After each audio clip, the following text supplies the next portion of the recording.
ख्रिस्त में मेरे प्रिय भाई और बहनों, आज 29 मार्च 2022 चालीसे के चौथे सप्ताह का मंगलवार है। आज के पहले पाठ में नबी एजेकियल को प्रभु का आत्मा जल के प्रतीक से भविष्य में ईश्वर के राज्य और उससे प्रवाहित होने वाले कृपादानों का भरोसा देता है। पाठ में चर्चित मंदिर प्रभु यीशु द्वारा स्थापित ईश्वर के राज और माता कलीसिया का प्रतीक है। जल ईश्वर द्वारा दिए गए कृपादान है। जलधारा का प्रवाहित होना कलीसिया से प्रसारित कृपाओं का प्रतीक है।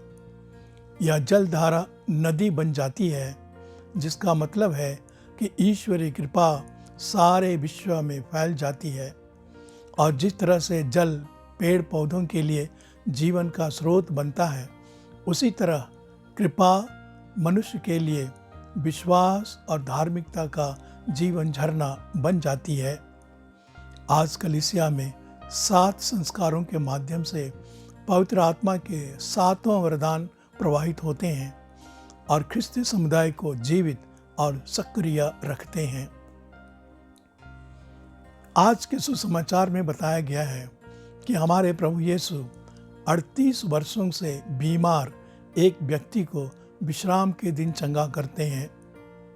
साधारणतः प्रभु यीशु किसी को चंगा करने के पहले उनके विश्वास की मांग करते हैं। चंगाई की इस घटना में प्रभु यीशु उससे सीधे पूछते हैं, क्या तुम चंगा होना चाहते हो? उस व्यक्ति ने कहा, महोदय, मेरा कोई नहीं है जो पानी के लहराते ही मुझे कुंड में उतार दे। मेरे पहुंचने के पहले ही कोई और उसमें उतर पड़ता है। उसके इस उत्तर से ऐसा लगता है कि वह चंगा तो होना चाहता था, पर वह निराश हो चुका था। उसे यह भी मालूम नहीं था कि जो महोदय उससे प्रश्न पूछ रहा है, वह अद्भुत रीति से चंगा कर सकता है।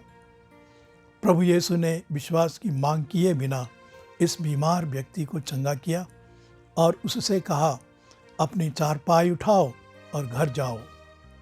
38 सालों से बीमार वह व्यक्ति क्षण भर में चंगा हो गया और चारपाई उठाकर जाने लगा।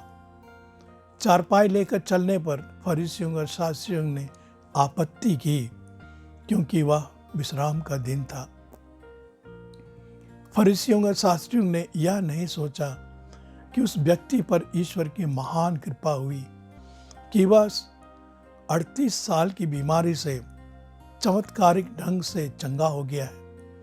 उन्हें तो सर्वप्रथम ईश्वर की महिमा करनी चाहिए थी। अगर उनमें सच्ची धार्मिकता होती तो वे यह सोचते कि जिसने यह चंगाई का काम किया वह जरूर ईश्वर भक्त होगा।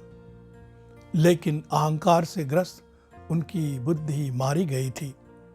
उनमें सच्चे विवेक का अभाव था। इसलिए उन्होंने विश्राम के दिन चंगे हुए व्यक्ति द्वारा चारपाई ले जाने पर आपत्ति की। दरअसल हमारे प्रभु कहते हैं कि विश्राम दिवस मनुष्य के लिए ठहराया हुआ है, न कि मनुष्य विश्राम दिवस के लिए। इस दिन में भला काम करना विश्राम दिवस के नियम को तोड़ना नहीं, बल्कि इसे और पवित्र करता है। प्रिय भाई और बहनों, चालीसे की इस अवधि में हम पास्का रहस्यों में भाग लेने के लिए आध्यात्मिक रूप से तैयार कर रहे हैं।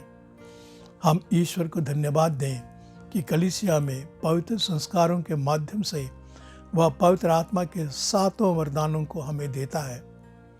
ये कृपाएं नदी की जलधारा के समान हमारे संपूर्ण जीवन को सींचती हैं।